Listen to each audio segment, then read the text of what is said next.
আমি আপনাদের দিনী ভাই, খালি সাবিলিল্লাহ, আল্লাহ রাস্তাটা কোনটা ওলামা একরাম আছে, আমি অত ব্যাখ্যা করব না।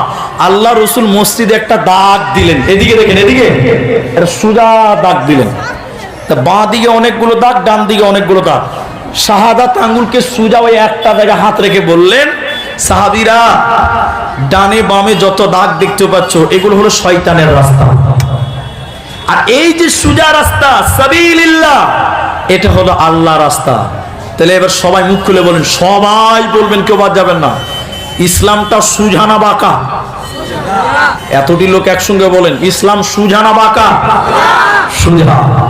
আর যত টেঁড়া বেঁকা, আল্লাহ রাসূল বলেন ইয়াজিদু মুতাফাররিকাতুল আলা কুল্লি সাবিল মিনহাশ শাইতান, প্রতিটি বাঁকা বাঁকা রাস্তার মোড়ে মোড়ে শয়তান বসে আছে। তাহলে ইসলাম সদা সর্বদা সুজা, ইসলামে কোনো কঠিন নেই, সব সহজ, আমরা শুধু মানতে পারলেই হলো। চেষ্টা করব সবাই, সবাই বলুন ইনশাআল্লাহ।